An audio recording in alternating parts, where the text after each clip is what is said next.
అందరికీ నమస్కారం. జనవరి 10 ముక్కోటి ఏకాదశి. ఇలా చేయండి చాలు 7 తరాల ఐశ్వర్యం. పుష్యమాసంలో వచ్చే ఏకాదశిని వైకుంఠ ఏకాదశి, ముక్కోటి ఏకాదశి అంటారు. తెలుగు పంచాంగం ప్రకారం 2025 జనవరి 9వ తేదీన మధ్యాహ్నం 12 గంటలకు ఏకాదశి తిథి ప్రారంభమై జనవరి 10వ తేదీన ఉదయం 10 గంటల వరకు ఏకాదశి తిథి ఉంటుంది. అయితే ఉదయం తిథి ప్రకారం జనవరి 10 శుక్రవారం నాడు వైకుంఠ ఏకాదశిని జరుపుకోవాలి. ఏకాదశి తిథి శ్రీ మహావిష్ణువుకి అంకితం చేయబడింది. కాబట్టి ఈ పవిత్రమైన వైకుంఠ ఏకాదశి నాడు విష్ణు స్వరూపమైన వెంకటేశ్వర స్వామిని ఎలా పూజించాలి, పాటించాల్సిన నియమాలేమిటి, ఉపవాస నియమాలేమిటి అనే విషయాలను గురించి ఈ వీడియోలో తెలుసుకుందాం. అన్ని ఏకాదశుల కంటే వైకుంఠ ఏకాదశి అత్యంత పవిత్రమైనది. ఈ రోజున చేసే విష్ణు పూజలకు కోటి జన్మల పుణ్య ఫలితం లభిస్తుంది. ఈ నెల జనవరి 10వ తేదీన శుక్రవారం నాడు వైకుంఠ ఏకాదశి రానుంది. ఈ వైకుంఠ ఏకాదశి రోజున విష్ణు స్వరూపమైన వెంకటేశ్వర స్వామిని పూజించి ఉపవాసం ఉన్నవారికి విష్ణుమూర్తి ఆశీర్వాదంతో జీవితమంతా భోగభాగ్యాలను అనుభవిస్తారు. ఈ ముక్కోటి ఏకాదశి రోజున ఉత్తర ద్వారం నుండి విష్ణుమూర్తి దర్శనమిస్తాడు. కేవలం ఈ వైకుంఠ ఏకాదశి రోజున మాత్రమే స్వామివారి ఉత్తర ద్వారం తెరుచుకుంటుంది. ఉత్తర ద్వారం నుండి స్వామిని దర్శించిన వారికి మళ్ళీ పునర్జన్మ ఉండదని నమ్ముతారు. జనవరి 10వ తేదీన శుక్రవారం నాడు స్త్రీలు ఉదయాన్నే నిద్రలేచి ఇల్లంతా శుభ్రం చేసుకొని తలస్నానం చేసి ఇంట్లో పసుపు నీళ్లు చల్లుకొని ఇంటి గడపలకు పసుపు రాసి కుంకుమ బొట్లు పెట్టి ఇంట్లో పూజను ప్రారంభించాలి. ఈ వైకుంఠ ఏకాదశి రోజున విష్ణు స్వరూపమైన వెంకటేశ్వర స్వామిని పూజించాలి. అలాగే సంపదలకు దేవత అయిన లక్ష్మీదేవిని కూడా పూజించాలి. కాబట్టి మీ పూజ గదిలో ఉన్న వెంకటేశ్వర స్వామి పటానికి అలాగే లక్ష్మీదేవి ఫోటోకి గంధం రాసి కుంకుమ బొట్లు పెట్టి పూలతో నిండుగా అలంకరించుకోండి. స్వామివారికి పసుపు రంగు వస్త్రాలు అంటే మహాప్రీతట.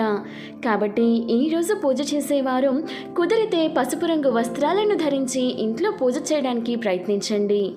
ఈరోజు పసుపు రంగు వస్త్రాలు ధరిస్తే జాతకంలో ఉన్న గ్రహ దోషాలు తొలగి జాతకంలో అదృష్టం పెరుగుతుంది. అలాగే స్వామివారిని పసుపు రంగు చామంతి పూలతో పూజిస్తే రెట్టింపు పుణ్య ఫలితం లభిస్తుంది. అలాగే మీ దగ్గర ఉన్న నగలతో వెంకటేశ్వర స్వామిని విశేషంగా అలంకరించుకొని స్వామివారిని పూజించండి. ఇంట్లో పూజ ప్రారంభించడానికంటే ముందు మొదటిగా తులసి పూజ చేసుకోండి. ఏకాదశి రోజు తులసి పూజ వలన ఎంతో పుణ్యం లభిస్తుంది. మీ ఇంటికి విపరీతమైన ఐశ్వర్యం లభిస్తుంది. మొదటగా తులసి కోటను శుభ్రం చేసి తులసి కోటకు నీటిని, పసుపు కుంకుమలను సమర్పించాలి. తులసి కోట వద్ద ఆవు నెయ్యితో దీపం వెలిగించండి. ధూపదీప నైవేద్యాన్ని సమర్పించి తులసిని పూజించి ఆ తర్వాత ఇంట్లో పూజను ప్రారంభించాలి. తులసి దళాలంటే స్వామివారికి చాలా ప్రీతికరమైనవి. కాబట్టి వైకుంఠ ఏకాదశి రోజున ఒక తులసి మాలను తయారు చేసి స్వామివారి పటానికి వేయండి. ఈ ఏకాదశి రోజున ఎవరైతే తులసి దళాలను స్వామివారికి సమర్పిస్తారో అలాంటి వారికి విష్ణుమూర్తి అనుగ్రహం సంపూర్ణంగా లభిస్తుంది. ఈ రోజున పూజ చేసేవారు పిండి ప్రమిదల్లో దీపారాధన చేస్తే చాలా మంచిది. విశేషంగా ఈ రోజున పూజ చేసేటప్పుడు 2 దీపాలను ఖచ్చితంగా వెలిగించాలి. ఈరోజు 7 వత్తులతో దీపారాధన చేస్తే అంతులేని ఐశ్వర్యం ప్రాప్తిస్తుంది.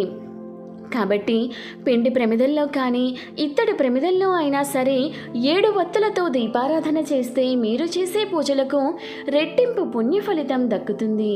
ఇక పూజలో నైవేద్యంగా బెల్లం పానకం, వడపప్పు లేదా ఒక చిన్న బెల్లం ముక్కను నివేదించండి.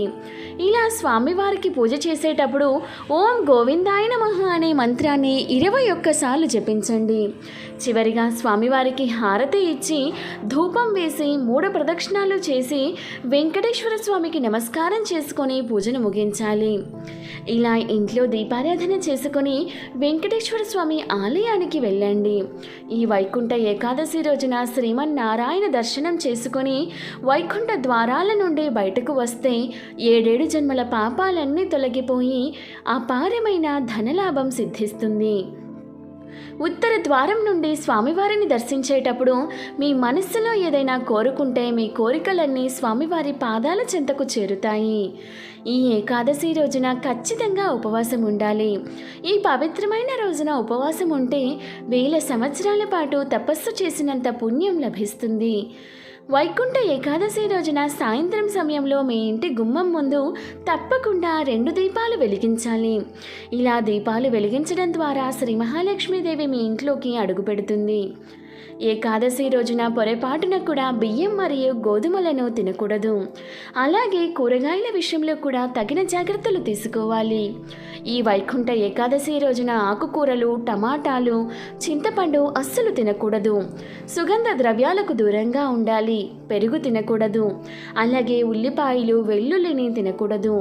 మాంసాహారానికి దూరంగా ఉండాలి. ఏకాదశి రోజున మురా అనే రాక్షసుడు బియ్యంలోనికి ప్రవేశిస్తాడట. కాబట్టి ఏకాదశి రోజున అన్నం తినకుండా ఉండాలనే ఒక నియమం ఉంది. కాబట్టి వైకుంఠ ఏకాదశి రోజున అన్నం తిన్నవారికి అనారోగ్యం వస్తుందని నమ్ముతారు. ఏకాదశి రోజున పొరపాటున కూడా నలుపు రంగు వస్త్రాలను వేసుకోకూడదు. అలాగే ఈ ముక్కోటి ఏకాదశి నాడు తలకు నూనె రాయకూడదు. ఈ రోజున తలకు నూనె రాస్తే మీ ఆయుష్ తగ్గిపోతుందని నమ్మకం. వైకుంఠ ఏకాదశి రోజున స్వామివారు ఉత్తర ద్వార దర్శనం ఇచ్చినప్పుడు 3 కోట్ల మంది దేవతలు వస్తారని నమ్మకం. కాబట్టి ఈ ముక్కోటి ఏకాదశి రోజున ప్రతి ఒక్కరూ విష్ణుమూర్తి ఆలయాలకు వెళ్ళి వైకుంఠ ద్వార దర్శనం చేసుకోండి. ముక్కోటి దేవతల ఆశీర్వాదం లభిస్తుంది. ఈ ముక్కోటి ఏకాదశి నాడు తప్పకుండా తులసి తీర్థాన్ని సేవించాలి. గోమాతలో ముక్కోటి దేవతలు కొలువై ఉంటారు. కాబట్టి ఈ ముక్కోటి ఏకాదశి రోజున గోవుకు ఆహారం తినిపిస్తే మాత్రం ముక్కోటి దేవతలకు భోజనం తినిపించినంత పుణ్యం లభిస్తుంది. ముక్కోటి దేవతల ఆశీర్వాదంతో జీవితంలో ఎలాంటి కష్టాలు రాకుండా ఉంటాయి. వైకుంఠ ఏకాదశి రోజున ఉదయాన్నే నిద్రలేవాలి. పొరపాటున కూడా ఆలస్యంగా నిద్రలేవకండి. ఈ రోజుల్లో ఎవరైతే ఆలస్యంగా నిద్రలేస్తారో అలాంటి ఇళ్లల్లో దరిద్ర దేవత నివసిస్తుంది. ఏకాదశి రోజు మధ్యాహ్న సమయంలో అస్సలు నిద్రపోకూడదు. ఈరోజు ఉపవాసం చేసేవారు మంచం పైన కూర్చోకూడదు. అలాగే ఈ రోజున పొరపాటున కూడా తులసి ఆకులను కోయకూడదు. ఈ వైకుంఠ ఏకాదశి రోజున ఎవరితోనూ అబద్ధాలు చెప్పకూడదు. వైకుంఠ ఏకాదశి రోజున తులసి మొక్క దగ్గర ఒక దీపం వెలిగించి తులసమ్మకు నమస్కారం చేస్తే విపరీతమైన సంపద మీ ఇంటికి లభిస్తుంది. ఈ ఏకాదశి రోజున ముక్కోటి దేవతలతో కలిసి శ్రీ మహావిష్ణువు భూలోకానికి వచ్చి తన భక్తులు చేసే పూజలను వీక్షించి నైవేద్యాలను ఆరగిస్తారని విశ్వాసం. కాబట్టి ఇంతటి పవిత్రమైన ఈ ముక్కోటి ఏకాదశి రోజున ప్రతి ఒక్కరూ కూడా విష్ణుమూర్తిని పూజించండి. జన్మజన్మల పాపాలు తొలగిపోయి 7 జన్మల పుణ్యఫలం లభిస్తుంది. ఇప్పుడు నచ్చితే ఒక లైక్ చేయండి. ఇటువంటి మరిన్ని మంచి న్యూస్ కోసం ఒకసారి మన ఛానల్ని విజిట్ చేసి సబ్స్క్రైబ్ చేసుకోండి. Thank you for watching.